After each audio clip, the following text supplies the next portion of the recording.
Hey y'all, welcome and welcome back to my channel. My name is Belle and this is the Belle Perspective. Think of me as your internet best friend. Hey, best friend. We talk about movies, we talk about books, we talk about reality TV. We do all of the things over here. We build community and have a little kiki on the side as well. Okay. And today we're going to be reviewing Survival of the Thickest, a new Netflix series. I think it had like 8 episodes. It was real cute. We're gonna get into that, but we've got housekeeping items first.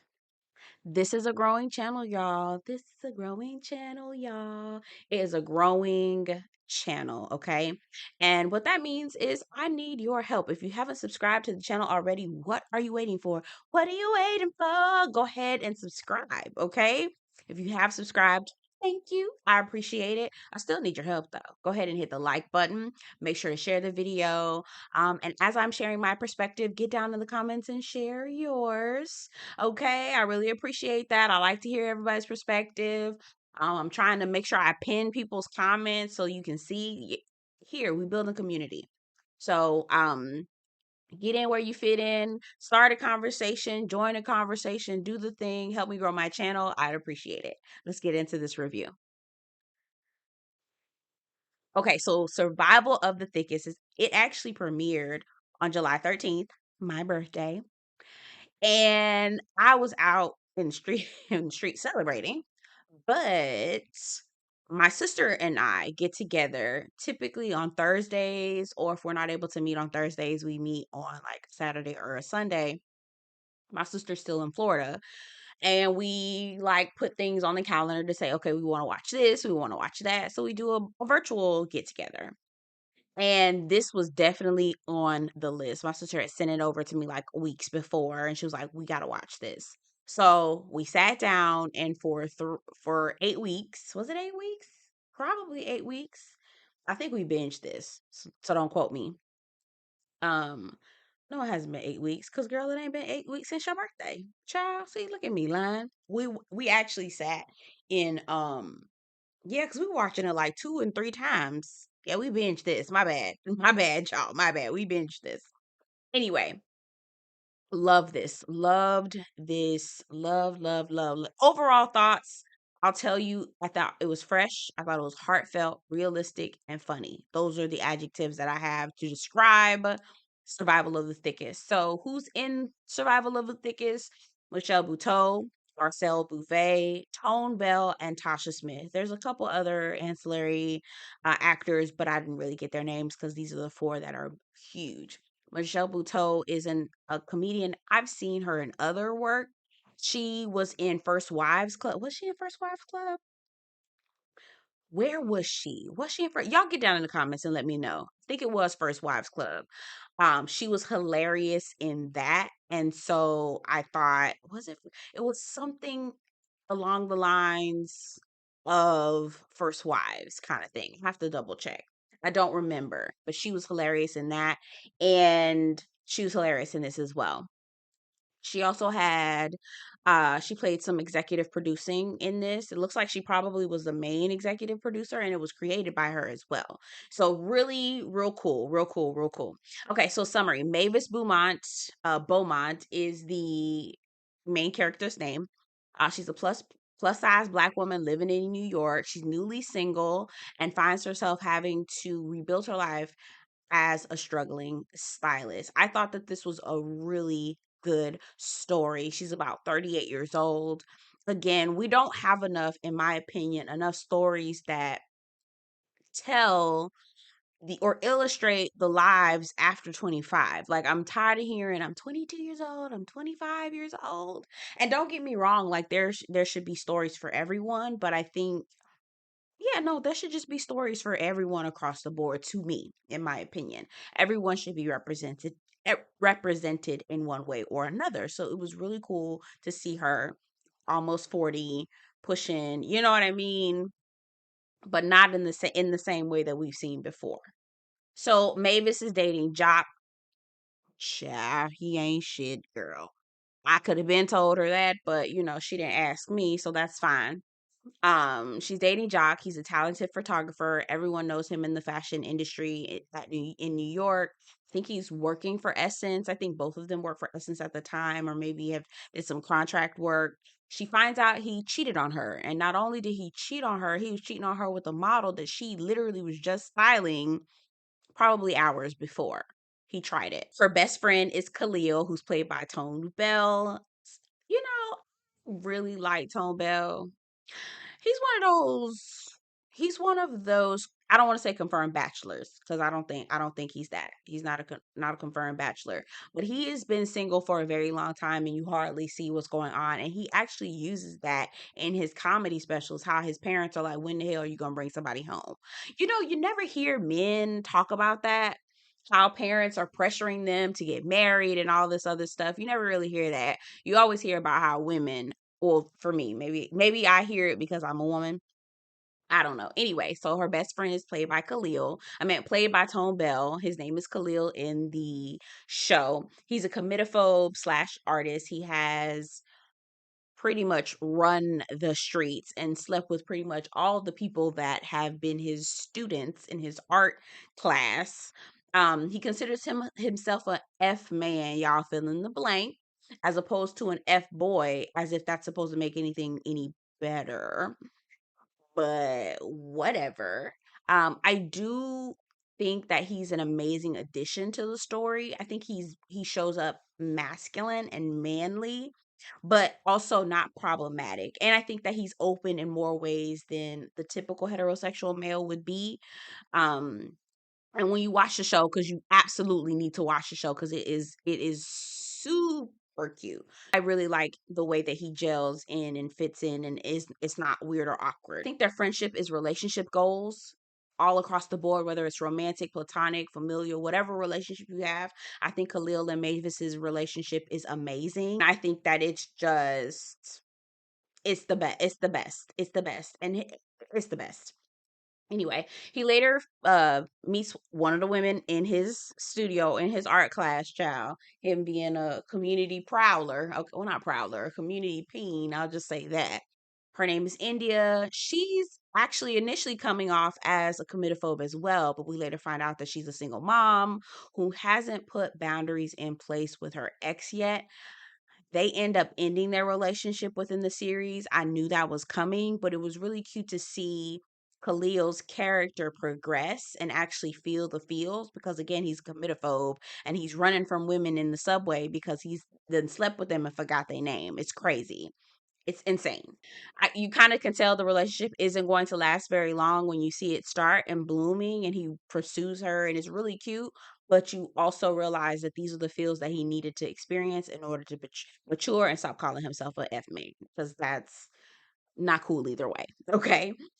She has another best friend named Marley, played by Tasha Smith. Now, initially, I thought this was Tasha Smith's twin sister Sydney. I think she got a twin sister named Sydney. I know she got a twin sister. I just don't remember what her twin sister's name is. And the reason why I thought that is because her voice was different. I was like, this is not the Tasha Smith I know from um Why Did I Get Married? Her voice seemed a little bit different. Y'all get down in the comments if you watch the series. Let me know if you noticed that her voice is different. That's why I thought it was her cousin. I was like, this not Tasha Smith. This got to be her cousin. I mean, her sister. But it's Tasha Smith, so it is what it is. Anyway, so her Tasha Smith's character is Marley. Marley is Mavis's other best friend. You know how you have two best friends and they totally different and they barely get along, but they still your best friends because they tailor to both sides of your personality or different sides of who you are. So she's a corporate exec, a dragon lady, and she really is a dragon lady on purpose. She does it on purpose. She says she likes to make white men feel inferior, and low key, while I'm biased, I am a black woman. I'm here for it. Okay. She is finally giving herself permission to explore her sexuality free from the male gaze. She was married to Mavis's. Okay, so she was married to Jock's good friend, and Mavis obviously was dating Jock. So that's how they were able to find each other and become friends. But Marley divorced Jock's friend, and obviously Mavis is no longer with Jock. So they still decided to keep the same friendship or relationship. Like their friendship, I feel like it was natural. I feel like it's natural and organic. And it was cute. It was really refreshing to see them. Tasha Smith is gonna play that crass, in your face. I'm gonna say what I need to say, get it off my chest. If your feelings hurt, I don't know what to tell you. She always is gonna play that role. I always appreciate it. It was cool. It wasn't too much in this. It wasn't too much in this story. Mavis is again the main character, and she's torn between her old life and her new life. Okay, she is her old life.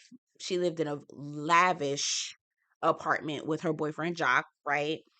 Lavish apartment. Now she has been relegated to live in this place that has a roof on it. A place that has a roof on it, with a roommate who's obsessed with olive oil. Is a little cringe, a lot of cringe. So she's torn between this old life and the new life, trying to figure out what should she do, where should she go, how does she rebrand and start over again? Because not only did she work with Jock, right, in a professional setting, she had the personal relationship with, that was her boyfriend. She was with him for 5 years, but he also put a good word in for her for Essence magazine to do a um a spread for Lizzo and the Big Girls. And because her and Jock are not on the same page, she decided to turn it down. Now I thought she was boo boo the fool for that. I did not agree. You can absolutely put all of your feelings aside so you can get this paper, because baby, New York City is not cheap, my love. Okay, but she didn't. She decided she wasn't going to take anything from Jock. She didn't want to take any handouts from him. She was going to do this thing on her own. Again, ill advised, but I guess that's what sweetheart wanted to do. That's her business. I told you she has a roommate who has this olive oil issue, real crazy. And then the roommate has a cat named Coke, and I ain't talking about Coca-Cola. Okay, it's a pure white cat. So you fill in the blank, okay? Finds friends at the neighborhood bar called CC Blooms. Love CC Blooms. I was telling my sister once the series ended, because it's only 8 episodes, and I hate how they do this to us. I was like, if we can't go to CC Blooms, where the hell can we go? I mean, good God, we can't go to the paint. We can't go. Literally, if we can't go to CC Blooms, where the hell can we go, y'all? I'm tired of all these shows, and with this writer strike and actor strike, baby, we ain't gonna get no shows until 2026, possibly. Anyway, so she finds friends at the neighborhood bar, CC Blooms, and it's the neighborhood bar where all the queens and princesses, all the girls are, and I love it. So she, through those connections at CC Bloom, she's connected to Garcelle Bouvet's character, Katarina, who is like this iconic, style icon from the 90s, not to date her because she's still important and still, still thriving. But she's a seasoned fashion girl, is what I wrote, who hasn't quite accepted that her body has changed due to, age and different things, right? And so she hasn't necessarily accepted that. And so Mavis is coming into her own because she is also a plus size woman as well. And I think that's one of the things about this series that's so heartfelt, is that it's like Mavis wants to show other women who are plus size that your life doesn't is not gonna end or stop or start until you get into a size 4 or whatever size you're trying to get into.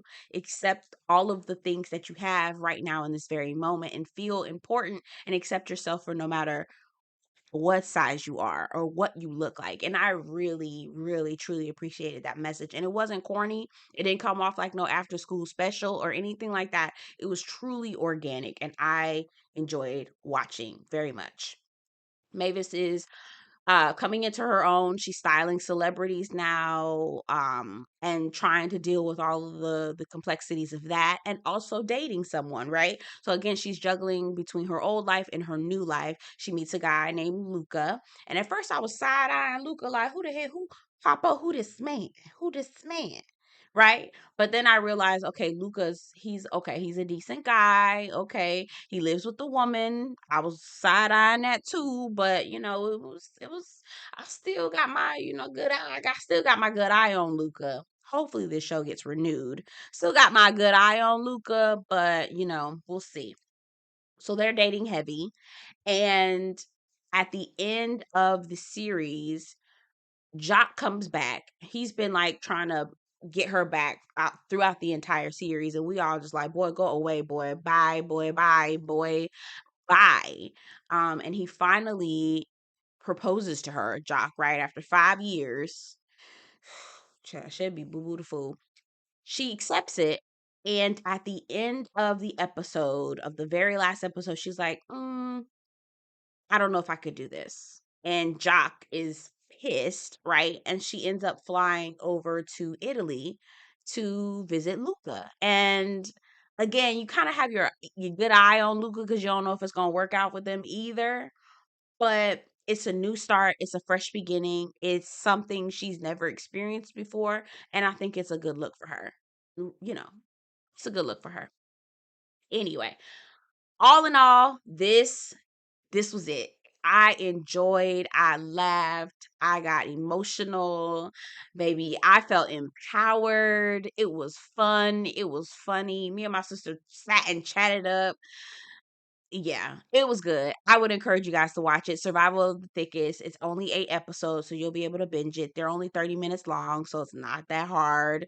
Or it's not that much that you have to get through. You can actually sit and watch like 3 episodes in an hour. A little over an hour. If I could do my math, y'all ain't no mathematician, okay? But anyway, y'all get down in the comments. Let me know what y'all think. As always, I appreciate your opinion. Get down and let me know what your perspective is. I'll talk to you guys later. Take care.